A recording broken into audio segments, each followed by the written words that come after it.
Welcome to Huff Goes to the Movies. My name is Eric Huffman II. Most people call me Huff, and some people know that I love going to the movies. Fast 10 hits theaters on May 19th, and as the third installment in this series called Toretto Tuesdays, it is now time to talk about the red-headed stepchild of this series, and maybe my favorite entry in the entire franchise. I am, of course, talking about the Fast and the Furious Tokyo Drift.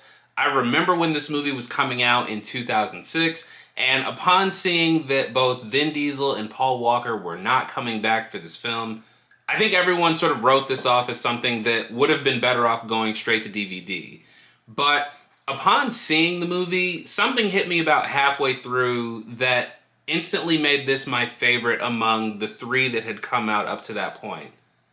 This is the only movie in this franchise that's about street racing. I mean, think about that. In the first film, Paul Walker's character is an undercover police officer trying to infiltrate that world, but really he is after a group of thieves. In the second film, they take the experience that Paul Walker's character had with street racing and they use that as a means to infiltrate another criminal organization. But in this film, this is about someone learning to do the Tokyo drifting of the title. Lucas Black plays Sean, an American teenager who is sort of an adrenaline junkie. He gets into trouble at the beginning of the film, and because he is basically facing jail time, he is sent to live with his father in Tokyo, and once he's there, he finds out about their version of street racing, the underground world there, and he becomes especially interested in learning how to drift. This was the first film in the franchise that really made it a point to emphasize practical stunt work, so in a great change of pace from the first two films, the street races here do still have a use of green screen and CGI, but you are now seeing a lot more of the actual stunt work that's being done by these drivers.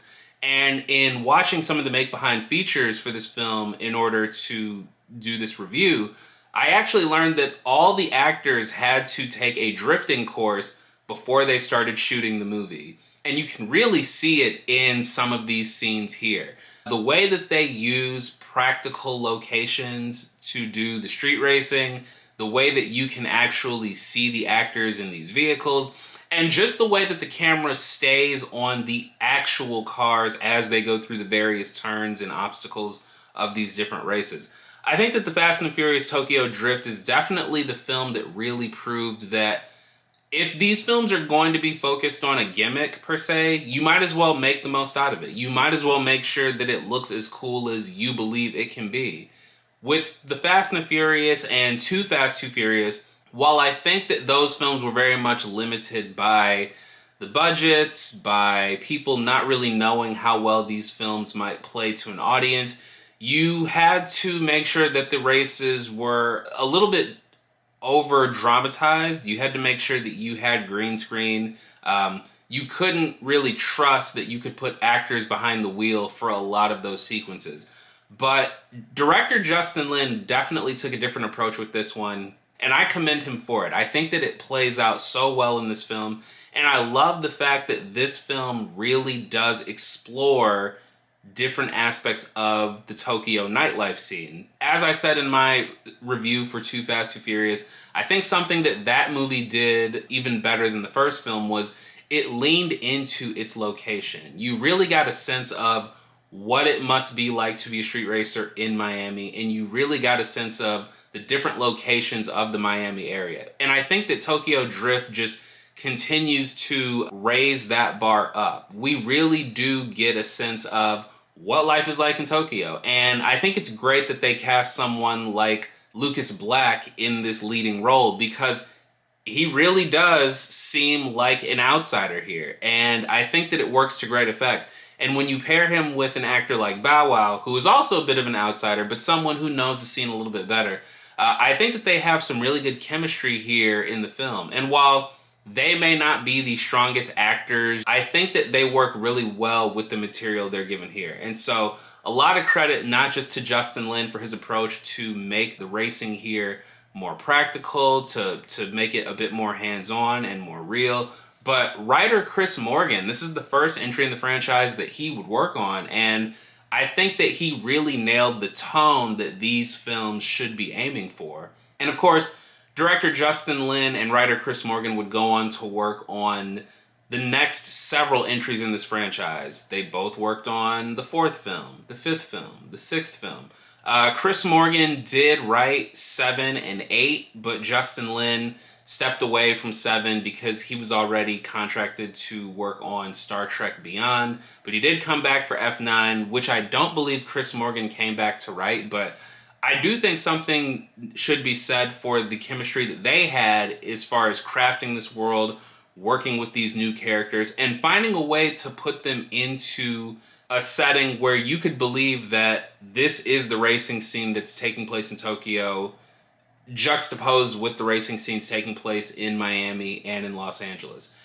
And something else that I was really impressed to learn about in watching the make-behind features of this film is that they recreated parts of downtown Tokyo with downtown Los Angeles. They actually rebuilt parts of the Shibuya Square station in Tokyo so that they could so that they could shoot the scene where Han and Sean are running away from DK. And about him, I think that DK gets overlooked when it comes to the antagonists in this franchise. I mean, yes, he's just a guy trying to play gangster, but I think that he's got the right energy for these movies in general.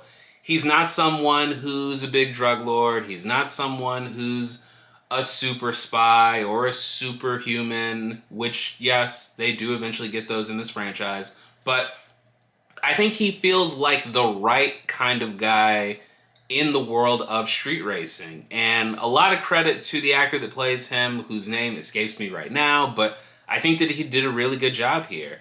The Fast and Furious Tokyo Drift is such a throwback film. I mean, you know, you go back and watch this now and it really does seem like something that probably should not have gotten a theatrical release, but the energy, the spark that they have with this film, the style that they approach this with, the way that they really sort of celebrate the Tokyo underground nightlife scene, I think this worked to great effect. And I remember walking out of the theater in 2006 saying, this is clearly the best of these movies.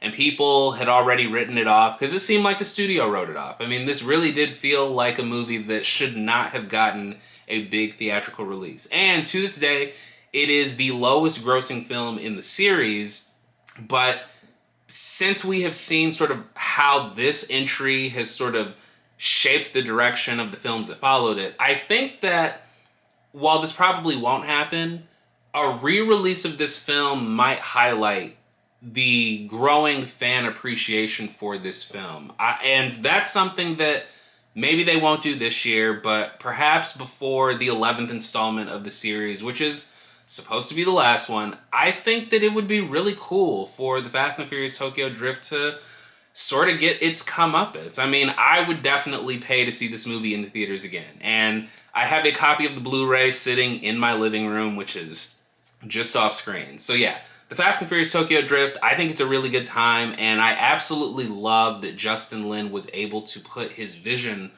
on this franchise.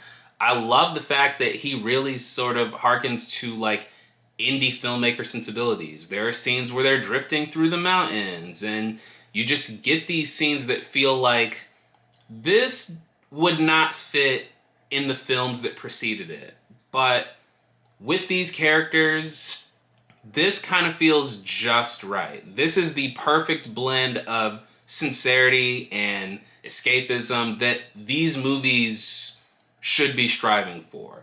And the fact that he was able to take this film, Justin Lin, that he was able to take this film and sort of go with it as it elevated to sort of more bombastic action set piece driven films, I think that is a huge testament to his skills as a filmmaker. And I think that Justin Lin does not get enough credit or enough recognition for being the filmmaker that really did steer one of Hollywood's true tentpoles. So To Justin Lin, major credit to you. I thank you for what you've done for this franchise. You definitely revitalized it. I mean, this is a film that probably should have ended the franchise. But of course, we have to get into what I think was the moment that really sent a shockwave through all 8 people that were in my theater when I saw this. The fact that they got Vin Diesel to come back to close this film out felt like the perfect bookend for this series. And at the time, we didn't know that a 4th film was going to be on the way. It feels so right. It just makes a lot of sense that someone like Dominic Toretto would have his ear to the ground for the various street racing scenes across the world. And that's something that they have continued to sort of play on as the film series progressed. But the fact that Vin Diesel did this after they had essentially spent all their money making the film, major kudos to him. And I imagine that he enjoyed what he saw of Tokyo Drift so much that he probably put in a phone call to Universal to be like, yeah, no matter what this film does, we should keep going. And God bless you, Vin, because you guys did, and the franchise never looked back. So obviously I'm a huge fan of Fast and Furious Tokyo Drift. As much as I love this film, I cannot give it a perfect rating. So, as a way to honor this film that I love so much, that has meant so much to me, I will go ahead and give it a 4 out of 5 stars. But that is just me. I'm sure you have opinions about Tokyo Drift. Everyone who has sort of jumped on the bandwagon of this franchise has their own opinions about it. So comment down below. Let me know what you think of the Fast and Furious Tokyo Drift. Where do you rank it among the other films in the series? Which films are you most looking forward to me revisiting at this point? The next one, I've been saying for a long time that I think the 4th entry in this franchise is the worst. So I am going in trying to find something to appreciate. If you like this video, go ahead and give me a thumbs up. That would help a great deal. If you haven't already, subscribe to the channel. Hit the bell icon, that way you can stay up to date on everything that I've got going on here. It is greatly appreciated. Once again, my name is Eric Huffman II. Most people call me Huff. Salute me familia. I'll see you at the movies. Peace.